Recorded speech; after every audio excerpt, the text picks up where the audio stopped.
अलैहिस्सलाम की नस्ल से मुझे और आपको पैदा किया है। कुछ मर्द हैं और कुछ औरतें हैं। अल्लाह का बड़ा फजल है कि अल्लाह ने जिस इंसान को, वो चाहे मर्द हो या औरत हो, जिसके इस सीने में ईमान की दौलत दी है, गाड़ी बंगले वाले दुनिया में मौजूद हैं, बड़े मकानों वाले मौजूद हैं। मैं कुछ ज्यादा तफसीर न करके बहुत मुख्तसर सी बातें करने चला। रब्बे काबा की कसम, ऐसे घरे दुनिया के अंदर मौजूद हैं जिनके दरवाजों पर गार्ड खड़े हुए हैं, जिनके दरवाजों पर कमांडर खड़े हुए हैं, उनके महलों की चौखटों पर वज़रा खड़े हैं। अगर साहब से मिलना है तो पहले दरबार से इजाजत मिलेगी, दरबार इजाजत देगा तब घर के अंदर इजाजत होगी। बहुत सारे घर वो हैं कि जो झोपड़ियों की तरह बसे हुए हैं, उनके अंदर भी इंसान रहते हैं, वो भी आदम की औलाद है। मैं दुनिया की बढ़ोतरी और कमी को बयान करने नहीं चला। अल्लाह रब्बुल इज्जत ने जिसको जो देना है दुनिया में वो बक़दरत मुक़द्दर है। किसी के पास पक्का मकान है, किसी के पास कच्चा मकान है, एक दिन वो आना है। कोई 100 साल की जिंदगी भी पालेगा, मरना उसको भी है। कामयाब वो इंसान है कि जिसको अल्लाह तबारक व तआला ने इस दुनिया की जिंदगी में ईमान की दौलत से नवाज दिया है। क्योंकि ये दुनियावी जिंदगी इतनी सी भी नहीं है जैसे एक समंदर से एक चिड़िया अपनी चोंच में पानी की बूंद उठा ले, ये इतनी सी भी जिंदगी नहीं है। आज इस जिंदगी के लिए हम कौन सा गलत कदम नहीं उठा रहे। आज मेरी माँ और बहनें दुनियावी लज्जतों की खातिर, आज मेरे नौजवान इस दुनियावी 2 मिनट की लज्जत की खातिर अपने ईमान का सौदा करने चली है। रब्बे काबा की कसम, ये फातिमा की बेटियां हैं, ये आयशा की रूहानी औलाद है। अरे हमारा शजरा तो अज़वाज मुतहहरात से मिलता है, सैयदा फातिमा तो ज़हरा से मिलता है। आज मेरी माँ और बहनों को नबी की सीरत पढ़नी चाहिए, अज़वाज मुतहहरात की सीरत पढ़नी चाहिए। हम तो उस बहन की बहन है। मेरी माँ बहनों जरा तवज्जो, हजरत फातिमा तो ज़हरा रज़ियल्लाहु तआला अन्हा को जब हुजूर पाक सल्लल्लाहु अलैहि वसल्लम ने हजरत अली के हाथ में हाथ देकर निकाह करके रुखसत किया, रुखसत की घड़ी आपके वक्त की वो है कि आसमान के फरिश्ते हजरत फातिमा तो ज़हरा के चेहरे को देख रहे, आपके घराने को देख रहे, हजरत अली की जोड़ी को देख रहे। अल्लाह के नबी सल्लल्लाहु अलैहि वसल्लम ने हजरत उम्मे सलमा से अर्ज किया, ए उम्मे सलमा, क्या मेरी बेटी के सर के ऊपर कोई चादर नहीं रखोगी? आज अगर इसकी माँ सैयदा खदीजा जिंदा होती, खुशी के साथ रुखसत करती। जब सैयदा फातिमा तो ज़हरा हजरत अली के घराने को रुखसत हो रही है। मेरी माँ और बहनों, आज जहेज में कितने जोड़ी कपड़े आते हैं, बड़ी में 50-50 जोड़ियां कपड़े आते हैं, न जाने कितनी सैंडल और जूते हैं सैयदा फातिमा तो ज़हरा के सर पर। नबी पाक सल्लल्लाहु अलैहि वसल्लम के हाथों जो चादर रखी जा रही है, लिखा है हज़रात मुहद्दिसीन ने कि उस चादर के अंदर जब नबी पाक सल्लल्लाहु अलैहि वसल्लम ने वो चादर अपने हाथ में ली तो उसमें 16 या 17 पैवन कपड़े और चमड़े के लगे हुए थे। जिस चादर को फातिमा के सर पर रखकर रुखसत किया जा रहा था और कहा, फातिमा ये इज्जत की वो चादर है जो तेरा बाप तेरे सर के ऊपर रख करके जा रहा है। ये हया की चादर है, ये हया की चादर है। अपनी हया को संभाल के रखना, पर्दे के आलम में रहना, कहीं तुझे तेरे जिस्म को बेपर्दगी न हो जाए। तरबियत का आलम ये हुआ कि यही सैयदा फातिमा तो ज़हरा जब दुनिया से रुखसत होने का वक्त आया, अली का हाथ पकड़ के कहती है, अली जब मैं दुनिया से रुखसत हो जाऊंगी तो मेरा जनाजा दूसरे जनाजे की तरह मत करना। मेरा जनाजा रात में उठाना, दिन में जनाजा न उठाना, मेहमानों को न बुलाना, मदीने वालों को इकट्ठा न करना। हज़रत अली रोने लगे, फातिमा क्या कहती हो? नबी की लख्त जिगर क्या कहती हो? मैं तो अंसार को भी बुलाऊंगा, मैं तो मुहाजिरों को भी बुलाऊंगा, मैं तो सबको बुलाऊंगा। फातिमा ये कैसी बातें करती हो? सैयदा फातिमा तो ज़हरा रज़ियल्लाहु तआला अन्हा ने इरशाद फरमाया, मेरे शोहर जब मेरा जनाजा उठे, मेरी चाहत ये है कि मेरे जनाजे के ऊपर भी किसी की नजर न पड़े। मैंने अब्बा जान की नसीहत और वसीयत के ऊपर मुकम्मल जिंदगी अमल किया है। ना महरम मुझे देख नहीं पाया, मेरे जिस्म को झांक नहीं पाया। मैंने पर्दे का वक्त, मैंने पर्दे के एतबार से इतनी एहतियात भरी जिंदगी गुजारी है। اے میرے شوہر میرے جنازے کو رات میں اٹھا لینا تاکہ میرے جنازے کے اوپر بھی کسی نامحرم کی نظر نہ پڑے۔ آج میری مائیں بہنوں کا عالم کیا ہے، خدا کی قسم رونا آتا ہے۔ ابھی بجنور کی سرزمین سے بیگراج کے پل سے ہم آئے، وہاں چند گاڑیاں ہم نے کھڑی ہوئی دیکھی، مولانا میرے ساتھ تھے، میں نے بھی ان کو دیکھ کر گاڑی روکی، روکنے کے بعد میں اترا، میں نے اتر کے کہا یہ کشتی کیوں چل رہی ہے، یہ نوجوان کیوں پانی میں اتر رہے ہیں؟ ان کا جواب یہ تھا کانٹا ڈالا جا رہا ہے۔ ان کا جواب یہ ملا کہ ابھی چند منٹ پہلے ایک نوجوان بچی نے اس پل کی گرل سے چھلانگ لگا کر پانی میں گر کر کے اپنی جان کو ہلاک کر دیا ہے، پانی میں ڈوب گئی ہے۔ میری بچی ہو، یہ دنیا کی معمولی سی محبت مجھے اور آپ کو پانی میں ڈبا رہی ہے، گلا گھونٹنے پر مجبور کر رہی ہے۔ کہیں لڑکی کی بھی خبر آتی ہے، کہیں نوجوان کی خبر آتی ہے، اس قوم کو کیا ہو گیا؟ یہ تو قرآن کا پیغام سننا اور سنانا کر کے اپنی زندگی کو پردے میں گزارنے آئی تھی۔ یہ تو قرآن کی اس آیت کے اوپر عامل بن کر کے آئی تھی، قل للمؤمنین یغضوا من ابصارہم ویحفظوا فروجہم ذلک ازکی لہم۔ یہ تو قرآن کے اس پیغام کو جانتی ہے اور جانتے ہیں کہ جس میں اللہ تبارک و تعالیٰ نے ایمان والوں کو ہدایت دی ہے، اپنی نظروں کو نیچے کر کے چلو، اپنے حیا کے دامن کو تار تار ہونے مت دو، اپنے دامن پر داغ آنے نہ دو۔ آج رونا کیا ہے؟ ایک باپ جب اپنی بچی کو پالتا ہے اور بڑا کرتا ہے، خدا کی قسم بچی سب گھر میں ہے، ایک ماں اپنی بچی کے لیے کیا نہیں کرتی، ایک باپ اپنی بچی کے لیے کیا نہیں کرتا۔ جب بچی معصوم ہوتی ہے، باپ غریب بھی ہوتا ہے، اگر بچی یوں کہہ دے ابو جان آج میں نے اپنی سہیلی پر یہ سامان دیکھا ہے، میں نے ایسے کپڑے دیکھے ہیں، میں نے ایسی جوتیاں دیکھی ہیں، باپ اگر مزدور بھی ہے، 500 روپے کمانے والا بھی ہے، پھاوڑا چڑھانے والا بھی ہے، رکشا کھینچنے والا بھی ہے، بچی کے سر پر ہاتھ رکھ کے کہتا ہے بیٹا مایوس مت ہو، تیرا باپ غریب ضرور ہے، تیرا باپ مجبور ضرور ہے، تیرا باپ کمزور ضرور ہے۔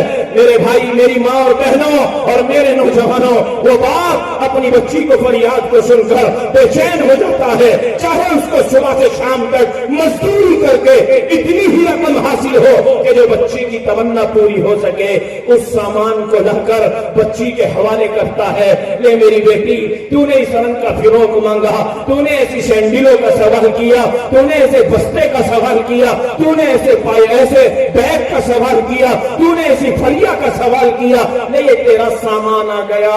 میری نوجوان بہن بیٹیوں، ذرا سا میں آپ سے مخاطب ہوں کہ ایک باپ بچپنے سے لے کر جوانی تک 16 یا 17 18 سال کی عمر تک اپنی بچی کی پرورش کرتا چلا آئے، اور وہی 18 سال کی نوجوان بچی میں نے بہت ساری عدالتوں میں دیکھا، میں نے تھانے اور کچہریوں میں دیکھا کہ وہ غیر مسلم کے ہاتھ میں اور ناپاک نظریں رکھنے والے، دھاگا باندھنے والے، ناپاکی کھانے والے، شراب پینے والے، ایمان سے جن کا سینہ خالی ہے، قرآن کے جو منکر ہیں، اللہ کے جو منکر ہیں، وہ اپنے ہاتھوں کو کہیں سورج کے سامنے جوڑتے ہیں، کہیں چلتے ہوئے پانی کو معبود سمجھتے ہیں، کہیں درختوں کو سجدہ کرتے ہیں۔ آج بہت بڑی تعداد میری بہن بیٹیوں کی غیروں کے ہاتھ میں جا چکی ہے، ان دھاگا باندھنے والوں کے ہاتھ میں جا چکی ہے، ان کڑا پہننے والوں کے ہاتھ میں جا چکی ہے۔ 18 سال کی جوان بچی اور میری بیٹی اور میری بہن، تجھے اپنے باپ کے وہ سانس کیسے یاد نہ رہے، اپنی ماں کی وہ قربانی تجھے کیوں یاد نہ رہی، وہ اپنی باپ کے آنسو کیوں یاد نہ رہے؟ اب کا کلیجہ کھولتا ہے، دل پھٹنے کو آتا ہے جب ایک نوجوان بچی اپنے باپ کو سامنے دیکھ کر پولیس والوں کے سامنے، وکیلوں کے سامنے اور جج کی کٹگری کے سامنے اور عدالت میں کھڑی ہو کر یہ کہتی ہے میں تمہیں نہیں جانتی۔ جوان بچی اپنے باپ کو کہتی ہے میں تو تمہیں پہچانتی نہیں، تم کون ہو میں تمہیں نہیں جانتی۔ اماں کو کہتی ہے تو کون ہے میں تجھے نہیں جانتی، اور تو کیسے بھول گئی؟ یہ وہی تو ماں ہے جس نے تجھے اپنے پیٹ میں رکھ کر اپنا خون پلا کر کے زندگی بخشی ہے۔ 2 سال اپنی अपनी छाती से तुझे लगाकर दूध के कतरे तुझे पिलाकर क्या तूने माँ बाप का एहसान भुला दिया है? मुफ्ती मोहम्मद आरिफ साहब ने गालिबन वालिदैन की इताअत के ऊपर ही गुफ्तगू करी। मैं इसी की तकमील करके अपनी बात को खत्म करूंगा। 18 साल की जब वो बच्ची और 20 साल की वो बच्ची अदालत में खड़ी होकर गैरों के सामने जब यूं कहती है ये मेरा बाप नहीं है, मैं इसे जानती नहीं, मैं तो इसके साथ जाने वाली हूँ, जो चंद मिनटों का खेल है, क्या तुमने नहीं देखा कि वही धर्मेंद्र और वही नापाक जिस पर पेशाब करने का सलीका नहीं, जिस पर खाने का सलीका नहीं, रूहानी जिस्मानी तौर पर जिसका बदन नापाक है, न जाने कितने वाकयात ऐसे हैं कि फिर वही नौजवान, वही नापाक इंसान हमारी मुस्लिम बहन बेटियों से कुरानों में लात लगवाते हैं, अपने घरों में ले जाकर कहते हैं कुरान में ठोकर मारो, अल्लाह को गाली दो नऊजुबिल्लाह, अपने नबी को गाली दो नऊजुबिल्लाह, सजदा करने नहीं दूंगा, मंदिर की घंटी बजाओ, मेरे कोने में एक तस्वीर रखी है, इसके सामने हाथ जोड़ो, इसके सामने सजदा करो। फातिमा नाम रखने वाली अब्दुल रहमान की बेटी, हाजी की बेटी, मौलवी की बेटी, अमीर साहब की बेटी, चौधरी की बेटी, अंसारी की बेटी, कुरैशी की बेटी, शफी की बेटी, मुसलमानी घराने से ताल्लुक रखने वाली, वो कहती है मैं अल्लाह को नहीं जानती, न मैं अल्लाह को मानती हूँ, मैं तुम्हारे प्यार में अंधी हो चुकी हूँ, मैं तुम्हारे इश्क में अंधी हो चुकी हूँ। याद रखो मेरी माँ और बहनों, ये दुनिया की चंद मिनटों की मोहब्बत और इसमें मिलने वाली लज्जत जरूर हासिल हो जाएगी, लेकिन अल्लाह ने इस जिंदगी के अंत में दो ठिकाने बनाए हैं, जिसका नाम, एक का नाम जन्नत है, एक का नाम जहन्नम है। जहन्नम में वो जाएगा जिसका सीना ईमान से खाली होगा, जन्नत में वो जाएगा जिसका सीना ईमान से भरा हुआ होगा। रब्बे काबा की कसम, अल्लाह ने गाड़ियां जिनको दी होगी, मकान जिनको दिए होंगे, हमें तो अल्लाह की इस नेमत का शुक्रिया अदा करना चाहिए कि उसने हमें साहिब ईमान बनाया है। करना चाहिए कि नहीं चाहिए? ईमान की दौलत से बढ़कर कुछ हो सकता है क्या? कुरान से बढ़कर कोई किताब हो सकती है? इसीलिए तो मुस्लिम कहता है कि ए जालिम, बातिल ताकतों को मुखातम करके ये तालिब इल्म तुम्हारे बीच बैठ करके कह करके जा रहा है। अगर दुनिया वाले हमारे सरों को झुका हुआ देखना चाहते हैं तो ये सिर्फ मस्जिद में अल्लाह के सामने झुकता है, अल्लाह के अलावा ये सर किसी के सामने झुकने वाला नहीं। आज उलमाओं ने सर्वे किया है, सर्च किया है, कोई 4 लाख बताता है, कोई 8 लाख बताता है। मैं ये कहता हूं कि अगर ये गिनतियों के आंकड़े भी सही ना हो, और अच्छा है कि सही ना हो, लेकिन बहुत बड़ी तादाद मेरी मुस्लिम खवातीन बच्चियों की ईमान का सौदा करके गैरों के हाथ में हाथ दे चुकी है। आखिर ये हो क्यों रहा है? जरा सा इसका भी ऑपरेशन जरूरी है। माँ बाप की भी थोड़ी सी लापरवाही है और गफलत है। हमारी बहन बेटियों के हाथ में जिनका अभी निकाह नहीं हुआ, बगैर जरूरत, ये जरूरत से भी मोबाइल का आना बड़ा खतरनाक मर्ज है। आज एक बाप जब अपना मोबाइल खरीदने जाता है, अगर बच्ची ने भी कह दिया अब्बू हमारे घर में भी बड़ा मोबाइल होना चाहिए, प्यार में मोहब्बत में वो मोबाइल लाकर घर दे दिया है। अहलिया के नाम से दिया है, या अम्मा के नाम से दिया है, या बड़ी बहन के नाम से दिया है। अब उसी घर में वो जवान बेटी भी है, वो जवान बहन भी है। अब उसी मोबाइल के जरिए से हल्का हल्का सा उसका कदम इस्लाम के दायरे से बाहर निकलता हुआ चला जा रहा है। और एक दिन यह आता है कि उसी मोबाइल के संपर्क से और उसी मोबाइल के कॉन्टैक्ट राब्ते से वो बच्ची अपने घर की चौखट को छोड़कर, और बल्कि घर की चौखट को नहीं, इस्लाम की चौखट को छोड़कर, इस्लाम के घर को छोड़कर, कुरान की दरसगाह को छोड़कर, मस्जिद जैसी जगह को छोड़कर मंदिर गाहों में तब्दील हो रही है। और खिंजीर खाए जाने वाले घरों में शराब पिए जाने वाले गिलास गंदे हाथ में लेकर वही फातिमा नाम की मेरी बेटी और बहन गैरों के घर में जाकर उस शराब का घूंट भर रही है। खुदा की कसम रोने का मकाम है। ये तो उम्मत मोहम्मदिया है, ये तो नबी पाक सल्लल्लाहु अलैहि वसल्लम की रूहानी औलाद है। मेरी बहन बेटियों, मैं आपसे हाथ जोड़कर भीख मांगने आया हूं। आप इस तरह की नाजायज मोहब्बत और इश्क में, हालांकि वो इश्क भी नहीं है, वो मोहब्बत भी नहीं है, वो एक धोखा है, गैर चाहता है। इनको पैसों का लालच दे दिया जाए, इनको कपड़ों का लालच दे दिया जाए, इनको दुनियावी राहत और आसानी का लालच दे दिया जाए और मोहब्बत के धोखे का जुमला सुनाकर अपने साथ ले जाकर मैंने ये भी देखा कि वही गैर फिर हमारी बहन बेटियों के चेहरे पर खड़े होकर पेशाब करते हैं। खुदा की कसम सीना फटता है जब ये वीडियो हमारे घरों में, हमारे मोबाइलों में देखी जाती हैं। कहीं वो गैर हमारी बहन बेटी को मारता हुआ कहता है, बोला उस अल्लाह को जिस अल्लाह को तुम मानने वाली थी। अब वो लाचार मजबूर क्या करे, उसको तो पता नहीं था, उसको तो पता नहीं था कि इसके घर में जाने के बाद मुझे इतना सब कुछ करना पड़ेगा। कुरान भी छोटा, नमाज भी छोटी, ईमान भी छोटा। जिस दिल में अल्लाह का नाम होता था आज उसमें गैरुल्लाह बस चुका है, अल्लाह निकल चुका है, ईमान खत्म हो चुका है। याद रखिए, अगर ईमान खत्म हो गया तो हमेशा हमेशा की जहन्नम में जाना पड़ेगा। तुम तो सब जूड़ों का काम करती हो, रोटी पकाती हो, सब्जियां तैयार करती हो, तुम्हें तो जहन्नम की मर्दों से भी ज्यादा याद होनी चाहिए। तुम्हारा रोटी सेकने में हाथ जलता होगा, कभी गर्म चिमटे को हाथ लगता होगा। मेरी तकरीर कोई किताबी वाक़िये या कोई रसाई नहीं है, मैं घरेलू मामलात पर तबसरा करने आया। तुम्हारे हाथ में जब गर्म चिंगारी लग जाती हो, गर्म रोटी आती हो, गर्म बर्तन लगता हो, तुम्हें तो ज्यादा तस्वुर होना चाहिए ये दुनियावी आग का आलम है, जहन्नम की आग में क्या होगा, जहन्नम की आग का क्या होगा जो इससे लाखों करोड़ों गुना बढ़ी हुई है।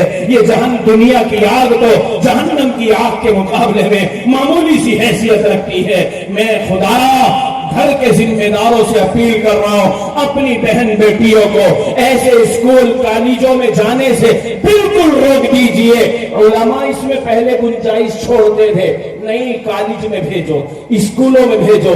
कसम खा के कहता हूं, खुदा की कसम, हमारी बहन बेटियों की इज्जत 98% गैरों के यहां जाकर महफूज नहीं है। आइए आप जिला मुजफ्फरनगर में अभी 10 दिन पहले एक ऑफिस को देखकर मेरा दिल फट गया, एक ऑफिस को देखकर मुझे एहसास हुआ, एक ऑफिस में हमारा जाना हुआ।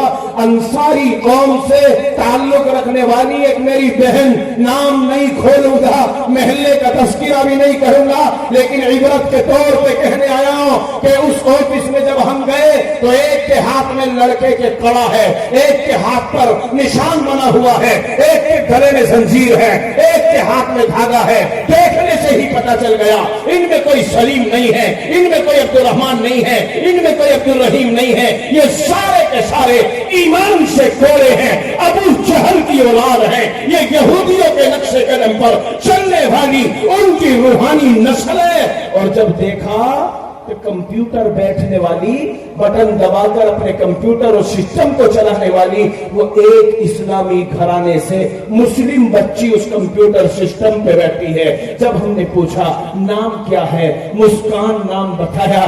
गैरत कितनी नौकरी है? 8000 की नौकरी कर रही है। मैं तमाम आप बुजुर्गों से पूछता हूं, मैं अपनी माए बहनों से कह रहा हूं, अगर दुनियावी तौर पर 8000 की नौकरी मिल रही है, 8000 रुपये मिल रहे हैं, लेकिन परिंदों के बीच में बैठकर क्या उस बहन की इज्जत महफूज रह जाएगी? कभी भी नहीं रह सकती। अगर औरत को घर से निकालने का दर्जा दिया जाता तो अल्लाह नबी एक आध औरत को बना देता। निजाम देखिए कुदरत इलाही का, अल्लाह ने मर्द बनाया, औरत बनाई। औरत की नस्व-ओ-नुमा अलग है, मर्द की नस्व-ओ-नुमा अलग है। औरत का काम अलग है, मर्द का काम अलग है। औरत का तर्ज अलग है, मर्द का तर्ज अलग है। अरे औरत کو اسلام نے تو یہ تہذیب دی ہے، اگر تیرے گھر کا دروازہ بند ہے اور کوئی آ کر دستک دے اور تیرا شوہر یا مرد کوئی گھر پر نہ ہو، تجھے بولنا پڑے تو اتنی کڑک آواز میں بول کہ تیری آواز میں لچک نہ ہو، تیری آواز میں مٹھاس نہ ہو، تیرا اتنا کڑوا جملہ ہو کہ سننے والا دوبارہ تجھ سے بولنے کی جرات ہی نہ کر سکے۔ ایسا کڑوا جملہ اس کو کہے اور تلخی کے ساتھ کہے، یہاں نہیں ہے، آنے کے وقت آ جانا، مل لینا۔ اول تو یہ ہے کہ جواب نہیں دینا، اگر مجبوری میں جواب دینا بھی پڑے تو ایسا تلخ اور کڑوا جواب ہو کہ اس کو تمہارے جملے میں مٹھاس نہ ہو۔ اس لیے مائیں بہنوں، تمہارے پاس تمہاری عزت ہے، یہ پاک دامن ہے۔ خدا کی قسم اگر یہ دامن پاک رہا، پھٹوں سے ناپاک نہ ہوا، ایمان سلامت رہا، دنیاوی زندگی گزر جائے گی، ایک نہ ایک دن جنت کا راستہ ہم سب انشاءاللہ العزیز دیکھیں گے اور اللہ اس ایمان کی بدولت ہمیں جنت میں پہنچا دے گا۔ اب ان مائیں اور بہنوں میں جتنی مائیں بیٹھی ہیں، ایک توجہ اپنی اولاد کے اوپر ماں کی حیثیت رکھنے والی تمام میری مائیں بہنیں سنیں، باپ کی حیثیت رکھنے والے اگر یہاں کچھ موجود ہیں یا آواز جہاں تک جا رہی، اپنی بہن بیٹیوں کے رشتہ کرنے کا انداز بدل دیجئے۔ یہ ہر گھر کی جو عزت تار تار ہو رہی ہے، اس میں کہیں نہ کہیں ہماری بچیوں کا دوست تو ہے لیکن 100% دوست نہیں ہے، کیونکہ ہم نے نبی کے طرز سے الگ ہٹ کر اپنے گھروں کا نظام بنا دیا ہے۔ حضرت فاطمہ الزہرا رضی اللہ تعالیٰ عنہا سے بڑھ کر کوئی نیک سیرت بیٹی نہیں ہو سکتی، جناب محمد رسول اللہ صلی اللہ علیہ وسلم سے بڑھ کر کوئی بہتر تربیت کرنے والا باپ امت کے اندر پیدا نہیں ہو سکتا، قیامت تک نہیں آ سکتا۔ لیکن سیدہ فاطمہ الزہرا کا ہاتھ مانگنے کے لیے جب سیدنا حضرت علی رضی اللہ تعالیٰ عنہ آپ کے گھر آئے ہیں، نکاح کا پیغام دیا ہے، حالانکہ نبی کو حق تھا کہ آپ بغیر چون چراتے، بغیر کسی سے مشورے کے اگر چاہتے تو ہاں کر دیتے اور نہ چاہتے تو نہ کر دیتے۔ نبی کی بات کو کوئی ٹالنے والا نہیں تھا۔ کیا فاطمہ نبی کی بات کو نعوذ باللہ ٹال دیتی؟ جو اشاروں پر زندگی گزارنے والی بیٹی ہو، سیدہ فاطمہ الزہرا نہیں ٹال سکتی تھی، لیکن تربیت دیکھیے اور امت کو ایک سبق دینا تھا۔ نبی کی بیٹی کے نکاح کا پیغام حضرت علی رضی اللہ تعالیٰ عنہ کے یہاں سے آیا کہ علی اپنے نکاح میں فاطمہ کو لینا چاہتے ہیں۔ آپ نے یس اور نو کہہ کر کے بات کو مکمل نہیں کیا، آپ نے ہاں یا نہ کر کے آپ نے بات کو مکمل نہیں کیا۔ آپ نے یوں نہیں کہا جاؤ علی ہم نے یہ طے کر دیا ہے کہ فاطمہ کا نکاح تم سے ہو جائے گا، یا یہ نہیں کہا کہ ہم نے انکار کر دیا ہے۔ پہلے کیا کہا کہ علی ذرا سا رک جاؤ۔ دنیا کے اوپر سختہ طاری ہو گیا کہ اللہ کے پیغمبر صلی اللہ علیہ وسلم نے علی کے پیغام کو سن کر ابھی سکوت حاصل کیا ہے اور خاموشی برتی ہے، کوئی نہ کوئی تو بات ہے۔ آپ اندر گئے ہیں، تاریخ میں لکھا ہے، حضرات محدثین نے لکھا ہے کہ سیدہ فاطمہ الزہرا رضی اللہ تعالیٰ عنہا آٹا گوندھ رہی ہیں اور کھانا بنانے کی تیاری میں ہیں، کام میں مشغول ہیں، کسی گھریلو کام میں لگ رہی ہیں۔ اللہ کے نبی اندر تشریف لے گئے اور کہا اے میری لخت جگر فاطمہ ذرا کھڑی ہو جا، مجھے ایک کام ہے، ذرا ایک بات کرنی ہے، ایک مشورہ کرنا ہے۔ فاطمہ کہنے لگی ابا جان کیا آج کھانا نہیں کھاؤ گے، آج روٹیاں نہیں بنانے دو گے؟ اللہ کے حبیب نے فرمایا فاطمہ روٹی تو بعد میں بنے گی، پہلے ذرا سا مشورہ کرنا ہے۔ میری ماں اور میرے والدین جو اپنی ماں باپ کی تربیت کرنے والے ہو، ذرا توجہ دے دو۔ وہ ایک باپ اپنی بیٹی سے یہ مشورہ لے رہا ہے کہ فاطمہ تیرے نکاح کا پیغام علی بن ابی طالب کی طرف سے آیا ہے، کیا تجھے یہ رشتہ منظور ہے کہ نہیں ہے؟ حالانکہ یہ پیغام جبریل امین کے ذریعے سے اللہ کے یہاں سے بھی آ چکا ہے، اور اس نکاح کے پیغام کی قبولیت پر آسمان سے سلامی آئی ہے اور اس جوڑے کی برکت کے لیے جبریل امین کے ذریعے سے پیغام سنا دیا گیا ہے۔ اللہ کے حبیب پوچھ رہے ہیں اپنی بیٹی سے، فاطمہ علی کے نکاح میں جانا پسند کرتی ہو کہ نہیں؟ یہ مشورہ، یہ حکم، یہ پیغام امام الانبیاء کی زبان سے جب سیدہ فاطمہ الزہرا کے کانوں میں پڑتا ہے، کیونکہ اکثر بیٹیوں سے مشورہ کون کرتی ہیں؟ آپ کا ثانی کوئی نہیں ہے جیسے اللہ کا ثانی نہیں ہے، نبی پاک صلی اللہ علیہ وسلم کا بھی کوئی ثانی نہیں ہے۔ آدم کی اولاد میں آپ اولو البشر ہیں، آپ ساری انسانیت میں خیر اور بھلائی کے اعتبار سے، مرتبے کے اعتبار سے، مقام کے اعتبار سے، نبوت کے اعتبار سے، رسالت کے اعتبار سے سب سے زیادہ ممتاز ہیں۔ لیکن وہاں ہو کیا رہا ہے؟ بیٹی ذرا بتا، یہ پیغام قبول کر لیا جائے کہ نہ کیا جائے؟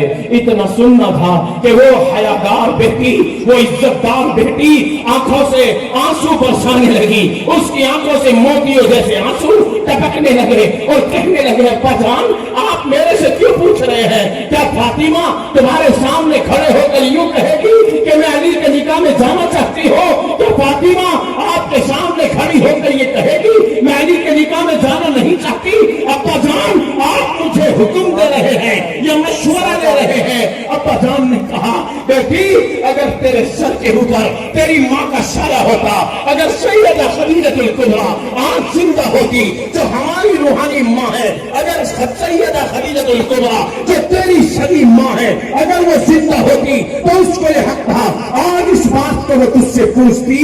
آج اس ماں کی جگہ پور کرنے والا تیرا باپ ہے جو پوچھتا ہے، بیٹی بتا تو صحیح۔ فاطمہ خاموش رہ گئی اور خاموشی کی پیغام اور علامت یہ تھی کہ آپ راضی ہو گئی اور آپ نے کہا، ابا جان میں آپ کے سامنے لب کشائی نہیں کر سکتی، آپ کی مرضی ہے، آپ نکاح میں ہاں کہیں یا نہ کہیں، آپ کے اوپر قربان ہو۔ نبی پاک صلی اللہ علیہ وسلم نے جبریل امین سے ملاقات کری ہے، جب آسمان سے اس جوڑے کے لیے سلامتی کا پیغام آیا، آپ نے اس نکاح کے پیغام کو قبول کر دیا۔ 4:15 بجے نماز 5 منٹ رہے دعا کرا تو۔ اس لیے میری ماں اور بہنوں، جب ہم اپنی بہن بیٹیوں کا رشتہ کریں تو خالی ایسے ہی دیکھ کر کے لبیک نہ کہہ دیں۔